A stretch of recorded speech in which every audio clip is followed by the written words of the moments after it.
வணக்கம். இன்னைக்கு பிறந்தநாள் காணும் ஜேகேகே நடராஜா கல்வி நிறுவனம் திரு என் செந்தாமரை அவர்களுக்கு இன்னைக்கு பிறந்த நாள்.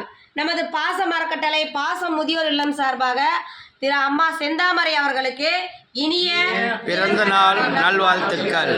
பிறந்த நாள் கொண்டாடுறது மட்டுமில்லாத அவங்க இன்னைக்கு குமாரபாளையத்தில் கண் சிகிச்சை முகாம், பல் சிகிச்சை முகாம், சிறுநீரகம், நம்ம உடம்புக்கு எத்தனை விதமான நோய் வருதோ அத்தனைக்கு ஒரு முகாம் நடத்திக்கிட்டு இருக்காங்க. அந்த முகாமை நடத்துறது மட்டும் இல்லாமல் முகாமுக்கு வர்ற பெரியவங்க அனைவருக்குமே மதிய உணவும் ஏற்பாடு பண்ணியிருக்காங்க. நாம் இப்போல்லாம் அதுக்கு போயிட்டும் வந்திருக்கிறோம். அந்த மாதிரி எவ்வளவோ பிறந்தநாள் யாரோ எப்படியோ கொண்டாடினாலும் இவங்க வருடம் பிறந்தநாள் அப்போ இந்த மாதிரியான முகாம்களை அமைச்சு நிறைய பெரியவங்களுக்கு வாழ்வாதாரத்தை கொடுத்துட்டு வராங்க. அவங்களுக்கு நமது பாச மரக்கட்டளை சார்பாக நன்றிகளையும் வாழ்த்துக்களையும் தெரிவிச்சுக்கலாம். இந்த நேரத்தில் ஜேகேகே நடராஜா கல்வி நிறுவனம் திரு செந்தாமரை அம்மா அவர்களுக்கு நமது பாச மரக்கட்டளை பாச முதியோர்கள் மாற்றுத்திறனாளிகள் ஆதரவற்றோர் இல்லத்தின் சார்பாக ஒரு கோரிக்கை வைக்க போகிறோம். என்னன்னு கேட்டிங்கன்னா, இந்த பாச மரக்கட்டளை 2 வருடங்களை கடந்து 3வது வருடத்தில் நாம் போயிட்டுருக்கோம். இங்கே நிறைய பெரியவங்க தஞ்சம் கேட்குறாங்க. எங்களுக்கு இட வசதி பத்தலை. இந்த கட்டடம் நாங்கள் வாடகை கட்டடத்தில் தான் இயக்கிட்டு இருக்கோம். நிறைய பெரியவங்க இங்கே வரதுனால இட வசதி பார்த்தனால சொந்தமாக இடம் வாங்கி கொஞ்சம் கட்டடம் அமைக்கலான்ட்டு இருக்கோம். அதுக்கு தங்களால் முடிஞ்ச உதவி செஞ்சு தருமாறு இந்த நேரத்தில் உங்கள் பிறந்தநாள் அன்னைக்கு நாங்கள் ஒரு கோரிக்கையாக வச்சு இந்த ஒரு கோரிக்கையை கேட்குறோங்கம்மா.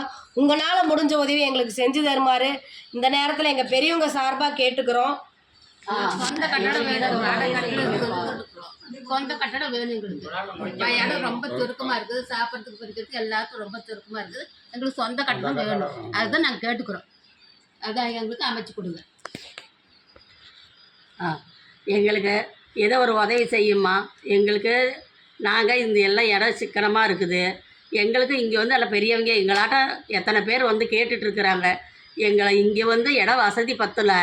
அம்மா அப்பாவும் எல்லாம் நல்லா பார்த்துக்கிறாங்க. அதே மாதிரியே இன்னும் எங்களாட்ட இருக்கிறவங்களுக்கு நீங்கள் உதவி செய்யணும். எங்களுக்கு சொந்த கட்டடத்துக்கு போகிறதுக்கு நீங்கள் தான் முயற்சி எடுக்கணும், கட்டி கொடுக்கணும். நாங்கள் எல்லோரும் அங்கே போகணும். நீங்கள் நல்லா இருப்பீங்க, எங்களுக்கு கட்டி கொடுங்க. ஐயா, நான் ஒரு அனாதியாக கைவிட்டப்பட்டு நான் பாலத்தடியில் கிடந்தேன். அதை மக்களை பார்த்து எடுத்து கொண்டு என்னங்க நான் உட்கார வச்சுருக்குறாங்க. ஐயாவும் அம்மாவும் நல்லா பார்த்துக்கிறாங்க. இந்த அறக்கட்டையில் எங்களுக்கு நல்லா செய்கிறாங்க. ஐயா அம்மா எங்களுக்கு ஒரு ஆதரவும் இல்லாமல் நாங்கள் கண்ணு தெரியாமல் கண்ணே சுத்தமாக தெரியாதும்மா. நானும் இன்னும் 2-3 வருஷமாக பாலத்தடியில் கிடந்தேன்.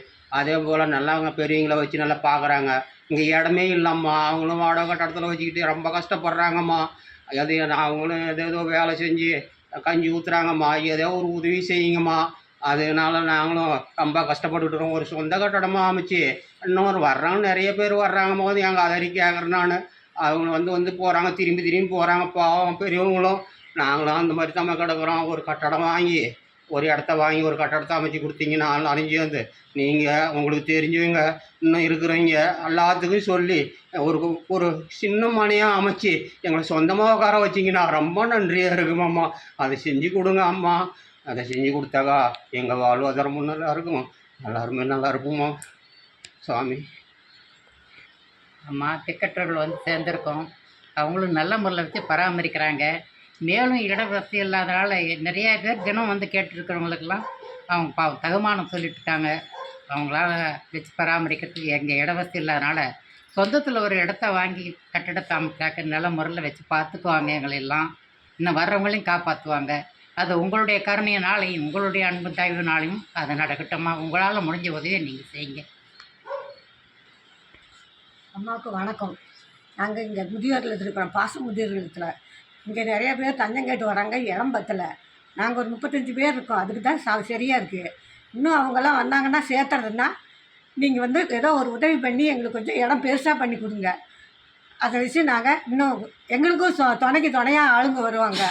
அவங்களும் நல்லா எங்களை பார்த்துக்கிறாங்க, எந்த குறையும் கிடையாது. 3 வேளை சூடாக சாப்பாடு போடுறாங்க. நாங்கள் நிம்மதியாக சாப்பிட்டுட்டு எங்களுக்கு மெத்த தலைவாணியோட இடம் கொடுத்துருக்காங்க. இங்கே நிம்மதியாக இருந்துகிட்ருக்குறோம். இன்னும் வர்றவங்களுக்கு இடம் வேணுங்கிறதுனால தான் நாங்கள் உங்கள்கிட்ட கேட்குறோம். சொந்தமாக ஒரு இடத்த வாங்கி எங்களுக்கு கட்டுறதுக்கு கொஞ்சம் வசதி கம்மியாக இருக்குது. நீங்கள் கொஞ்சம் உதவி பண்ணி எங்களுக்கு கட்டி கொடுத்து ஏற்பாடு பண்ணி கொடுக்கணும். அதுதான்